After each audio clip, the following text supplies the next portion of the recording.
Aloha, everyone. It's been a long time. It really has. And thank you so much for taking a break during the holidays.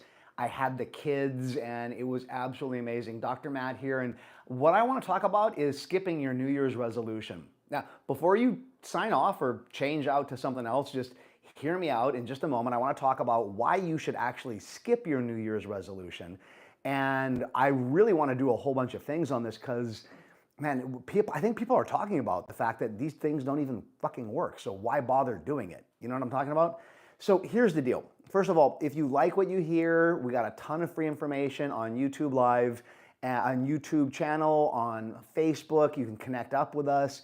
We do live seminars and trainings all around the country. And so if you like it, go to nlp.com, check out more, and subscribe to our channel.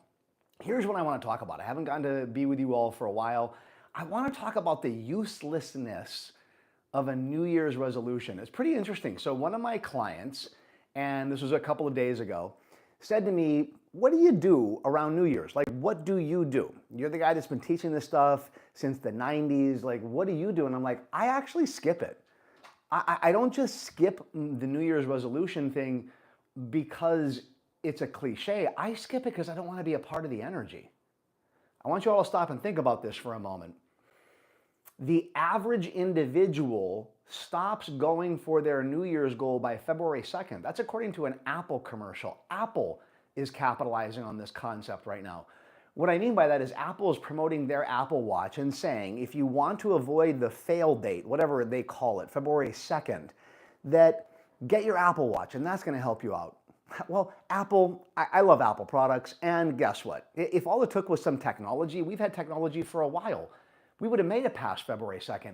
Literally, for this next month, it is the energy of failure because so many people are putting an energy out there that this year is going to be different. This year is going to be the year that I start working out, that I start eating healthy, that I get out there and I get the job that I want. This is going to be the year. Well, how many times have you said that already? We're a quarter into this century.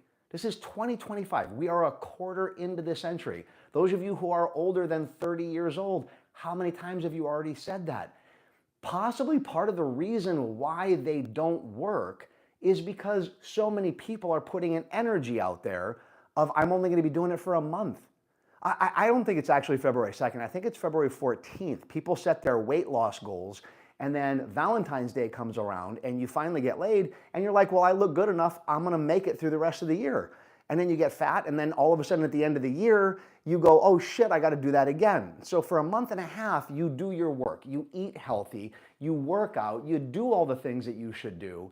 And by the time you hit February, man, you're off the gas pedal because you are in the energy of fail.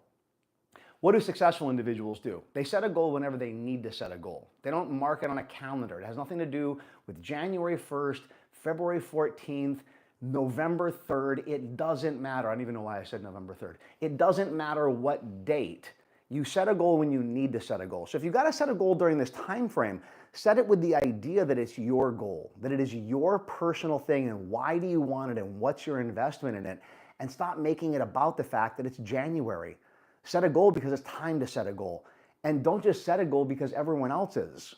If everyone else is jumping off a bridge, are you? And if you are, awesome, set another goal. But if you are the kind of person that goes, what everyone else is doing and it's not working, I'm going to do something different, then that's called personal growth. Look at what everyone else is doing and go, man, if everyone else is doing it and it's not working and they have a very high failure rate, how about I do it in a different way? All right.